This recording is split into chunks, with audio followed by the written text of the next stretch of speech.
દેશના સામાન્ય માણસને કોરી ખાતા ભ્રષ્ટાચારની સામે દેશના એક ખૂબ ઈમાનદાર એન્જિનિયરે એક ફરિયાદ કરી હતી.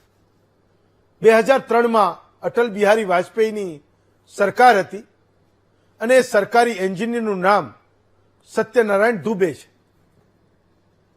ભારત સરકારના સૌથી મોટા હાઈવેના પ્રોજેક્ટ્સમાં જે ભ્રષ્ટાચાર ચાલતો હતો એ એક એન્જિનિયર તરીકે સિસ્ટમમાં રહેલા, વ્યવસ્થામાં રહેલા એક ઈમાનદાર વ્યક્તિથી જોવાયો નહીં અને એણે એ પ્રધાનમંત્રીને એક ચિઠ્ઠી લખી હતી કે કેવી રીતે એ ગોલ્ડન ક્વોડ્રિલેટર પ્રોજેક્ટમાં ભ્રષ્ટાચારની ગંગા વહી રહી છે. એ કરોડો ખરબો રૂપિયા જે સરકાર એ હાઈવેને બનાવવા માટે લગાવે છે એ પૈસા કેવી રીતે કોન્ટ્રાક્ટરો અને અધિકારીઓ એમના ઘરે લઈ જાય છે એના પુરાવા સાથે આ સત્યનારાયણ દુબે 2003માં એક ફરિયાદ કરી હતી. થોડા દિવસ પછી એમનું મર્ડર થઈ ગયું, ખૂન થઈ ગયું.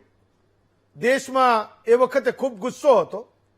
કદાચ આજથી 20-22 વર્ષના એ ફ્લેશબેકમાં જાઓ તો એ ખબર પડે કે 2011ના આંદોલન કરતા મોટો ગુસ્સો, મોટો જુવાળ એ સત્યનારાયણ દુબેના મર્ડર પછી આ દેશમાં આવ્યો હતો. મંજુનાથ નામના એક લખનઉ આઈઆઈએમના હોનાર વિદ્યાર્થી જે સરકારી વ્યવસ્થામાં ગયા, ઇન્ડિયન ઓઇલ કોર્પોરેશનમાં એને નોકરી લીધી, એ ગ્રેડના અધિકારી બન્યા. એમણે એમની નિયમિત તપાસ દરમિયાન એ ભ્રષ્ટાચારને પકડી પાડ્યો કે કેવી રીતે પેટ્રોલ પંપના માલિકો સાથે, ડીલરો સાથે મળીને એ અધિકારીઓ પેટ્રોલ અને ડીઝલમાં ભેળસેળ કરે છે. 2005ની આ ઘટના છે. થોડા દિવસો પછી એ મંજુનાથનું મર્ડર પણ થઈ ગયું. દેશમાં ગુસ્સો ત્યારે પણ ફૂટી નીકળ્યો. એક કમિશન નિમાયું કે આખરે એ ભ્રષ્ટાચારની ફરિયાદ કરનારો આ દેશનો એક સામાન્ય માણસ, દેશભક્ત માણસ, એના જીવનું એ રક્ષણ થવું જોઈએ, એને કોઈ પણ પ્રકારની જાનહાનિ ના થાય એની જવાબદારી એ સરકાર, તંત્રને, વ્યવસ્થાએ લેવી જોઈએ.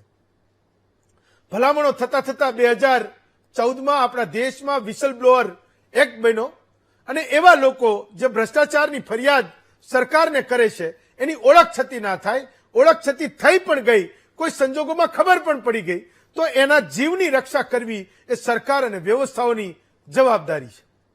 પણ આપણા અધિકારીઓ, જૂનાગઢ મહાનગરપાલિકાના અધિકારીઓ એ જવાબદારીઓથી પણ એ આગળ કોઈક એવા દરજ્જે પહોંચી ગયા જેની ચર્ચા એ આજે આપણે કરવાની છે. જૂનાગઢ મહાનગરપાલિકા આપણે બધા જાણીએ છીએ, હમણાં જ એક વિષયની ચર્ચા કરી, આપણી આસ્થાનું કેન્દ્ર છે. વર્ષમાં કદાચ એવું થતું હશે કે અડધું ગુજરાત એ જૂનાગઢ થઈને પાછું એના ઘરે આવતું હશે. એ જૂનાગઢ મહાનગરપાલિકાને તમે જુઓ તો ખબર પડે કે આપણી મહાનગરપાલિકાઓની પણ આખરે સ્થિતિ શું છે. એક ગ્રામ પંચાયતમાં રહેનારો માણસ સામાન્ય સુવિધાઓને પામતો હશે, પણ મહાનગરપાલિકામાં સરકાર અને કેન્દ્ર સરકારોના કરોડો નિખરવો રૂપિયા ખર્ચા પછી પણ એક ધોળિયું ગામ જેને નસીબ હોય એમ એ જૂનાગઢનો એ રહેવાસી હશે. એક વ્યક્તિએ એક ફરિયાદ કરી મહાનગરપાલિકાને કે ભાઈ જે ઓકળાઓ છે, જે કુદરતી વહેણો છે એને દાટીને મોટા મોટા ભવનો અને મકાનો બની રહ્યા છે અને આ તમામ ભવનો અને મકાનો એ ગેરકાયદેસર છે, જેની કોઈ તમારી પાસે મંજૂરી લેવામાં નથી આવી, તો તમારે એને પાડી દેવા જોઈએ, નોટિસ આપવી જોઈએ, એની સામે કાનૂની કાયદાકીય કાર્યવાહી કરવી જોઈએ.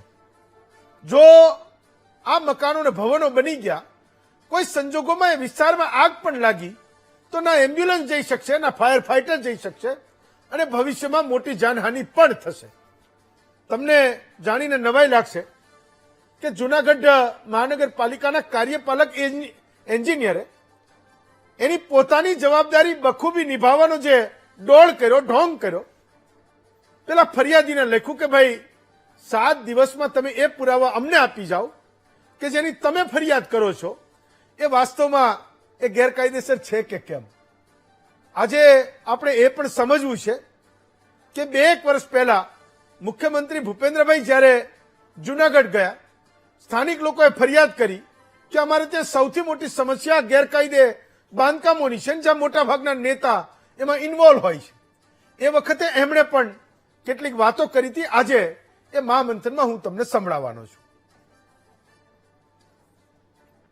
કોંકડા ઉપર ક્યાંક ને ક્યાંક બાંધકામ થઈ ગયું હોય તો એ આપણે દૂર કરવું જોઈએ કે જેથી કરીને હવે ભવિષ્યમાં આપણને તકલીફ ના પડે. અને કલેક્ટરશ્રી ને કમિશનરશ્રીને પણ ધ્યાન દોર્યું છે કે ભાઈ એનું મેપિંગ થઈ જાય, જેનું એની પર દબાણ હોય એ દબાણ દૂર કઈ રીતે કરી શકાય. નદીમાં પાણી આવ્યા પછી નદી ઊંડી કરવાની થતી હોય તો નદી થોડી ઊંડી થઈ જાય, જેથી કરીને ભવિષ્યમાં જ્યારે પણ આવો કંઈ પ્રસંગ બને તો શહેરીજનોને તકલીફ ઓછી પડે. એટલે એના માટેનો એક પ્રયત્ન થશે અને કદાચ એને તમારામાંથી કે અમારા ચૂંટાયેલા બધા ધ્યાન રાખશે, એમાં બધા સપોર્ટ કરશે. આ વિષય છે દબાણના પુરાવાનું, એ અરજદારને દબાણ કેમ. આપણી સાથે અશોક ભટ્ટ છે, ભાજપના નેતા છે, જુનાગઢથી આપણી સાથે જોડાયા છે ને કરશનભાઈ સોલંકી છે જેણે આ ફરિયાદો કરી છે, પોતે અરજદાર છે.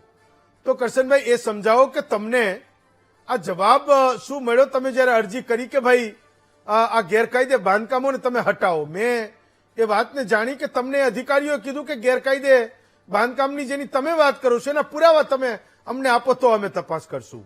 કરશનભાઈ. હાજી, મેં અરજી કરી હતી કે ભાઈ આ એક જગ્યાએ એવો ખીચોખીચ વિસ્તાર છે અને હમણાં જોયું હશે ટીવીના માધ્યમથી કે એક ભાઈની ડેથ થઈ ગઈ. એવો ભરચક એરિયો હતો તો એ વ્યક્તિને રેતડીમાં લઈ જઈ અને એની ડેડ બોડી બહાર કાઢવી પડી. ત્યાં એ ભાઈનું ડેથ એટલા માટે થઈ ગઈ કે ત્યાં એને જે સુવિધા મળવી જોઈએ ને એ ન મળી. એનું કારણ માત્ર સાંકડી ગલી અને એના કારણે એવી જ સાંકડી ગલીમાં મેં એક અરજી કરી છે. ત્યાં આજની તારીખમાં નવું બાંધકામ થઈ ગયું છે. મેં કીધું ભાઈ આવાના હિસાબે આવા બાંધકામના હિસાબે અહીંયા પૂરતી સુવિધા કોઈને મળતી નથી અને માણસોના જીવ જાય છે અને આવા બાંધકામને રોકો. તો મને નગરપાલિકાએ સામી નોટિસ આપી છે, મારી પાસે નગરપાલિકાએ સામી નોટિસ આપી છે અને મને એને એમ કીધું છે કે 7 દિવસમાં તમે આના પુરાવા તમારી પાસે હોય કે આ જે તમે અરજી કરી છે એ ગેરકાયદેસર બાંધકામ થાય છે એવા કોઈ આધાર પુરાવા તમારી પાસે હોય તો લઈને આવજો, નકર 7 દિવસમાં તમારી અરજી અમે ફાઇલ કરી દેશું.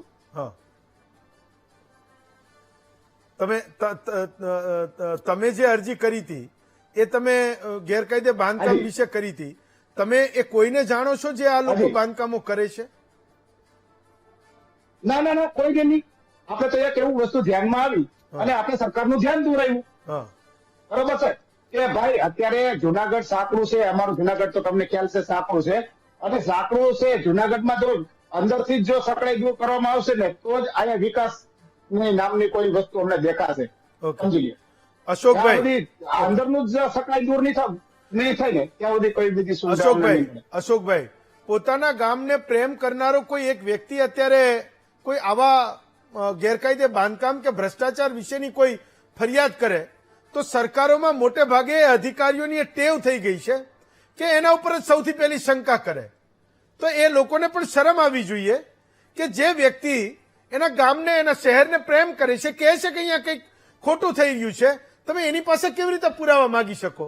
આ તો કોઈની ઘરની 4 દિવાલમાં કોઈ વિચારમાં ખોટું થઈ રહ્યું હોય તો એના પુરાવા ન હોય. આ તો એ કહે છે કે આ જગ્યાએ બાંધકામ થઈ રહ્યું છે, જાય અધિકારીને એની તપાસ કરે. એ શરમ પણ હવે કોઈ બાકી બચી છે કે કેમ એ અધિકારીઓમાં?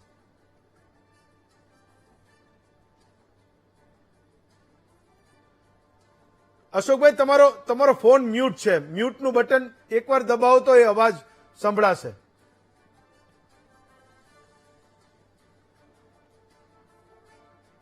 બોલો.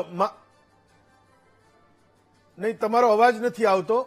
અશોકભાઈ, મ્યુટનું બટન છે તમારું, એને દબાવો. એના ઉપર લાલ લીટો હશે, એને દબાવો તો સાંભળી શકાશે. તમારો અવાજ નથી આવી રહ્યો.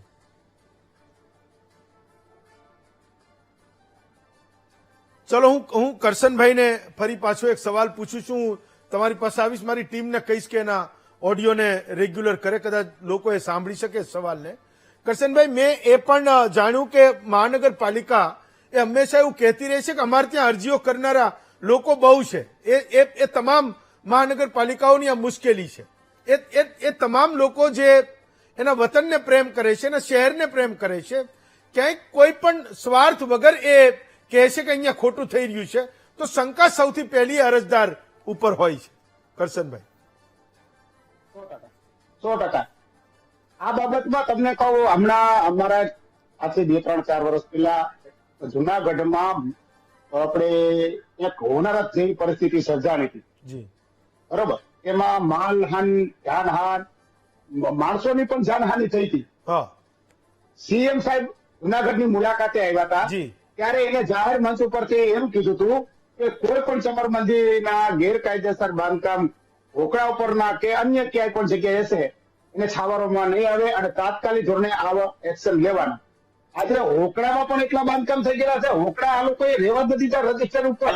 હા, એ ત્યાંના સ્થાનિક અહીંના એન્જિનિયરોએ હા. હોકળા ઉપર 30 ફૂટ હા. મૂકીને કામ કરવાનું હોય છે. આજે 30 ફૂટ હોકળામાં અંદર કરી ગયા છે. આજની તારીખમાં હું તમને દાખલો બતાવું. આજે જાંજડા ચોકડી પાસે છે કે જે હોસ્પિટલની અશોકભાઈ. બાજુમાં ત્યાં કોઈ અશોકભાઈ, તમે મારો અવાજ સાંભળો છો? એવા હા, તમારો અવાજ આવે છે. કરશનભાઈ, રોકાવ, 1 મિનિટ રોકાવ. અશોકભાઈ, તમે મારો સવાલ સમજ્યા હતા કે અધિકારીઓને શરમ પણ નથી બચી કે જે લોકો એને અરજી કરે છે કે અહીંયા કંઈક બાંધકામ થઈ રહ્યું છે એને તમે રોકો. ભવિષ્યમાં કોઈ ઘટના બનશે તો આપણે કહીશું કે 20ના મોત થઈ ગયા, 30ના મોત થઈ ગયા, તમે નહીં બચાવી શકો. ત્યાં ફાયર ફાઈટર પણ નહીં જાય, ત્યાં એમ્બ્યુલન્સ પણ નહીં જાય.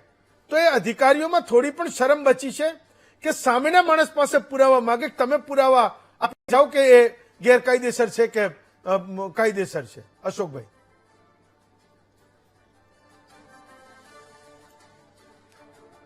ચલો હું એક કમિશનરના વર્ઝનને પણ તમને સંભળાવું છું. જ્યારે અમે એમને પૂછ્યું કે તમે આમનો જવાબ એ સામેથી કેવી રીતે માગી શકો, એ અધિકારીઓની ઉપર પણ તમે કોઈક એક્શન લેજો, પગલાં લેજો, તો એમનો જવાબ શું હતો એ પણ સાંભળો. ફક્ત એમણે અમુક જગ્યાનું નામ લખીને આપ્યું છે અને આ ફક્ત એક વખત નહીં પણ આવા અગાઉ પણ એમને અલગ અલગ વિસ્તારના અલગ અલગ બાંધકામોની આ પ્રમાણે રજૂઆત કરી છે. એટલે ફક્ત બાંધકામ કે આ જગ્યાનું જે છે બાંધકામ છે એમાં આ પ્રમાણે ગેરકાયદેસર થઈ રહ્યું છે, એમાં કોઈ ચોક્કસ આધાર પુરાવા કે કેવા પ્રકારનું ગેરકાયદેસર બાંધકામ છે એની કોઈ રજૂઆત નથી આવી. ફક્ત સ્થળનું નામ અને બિલ્ડિંગનું નામ લખીને જ રજૂઆત કરવામાં આવી છે. એટલે આગળ જે અમે કીધું એ પ્રમાણે એની સ્થળ તપાસ કરીને આગળની કાર્યવાહી કરવામાં આવશે.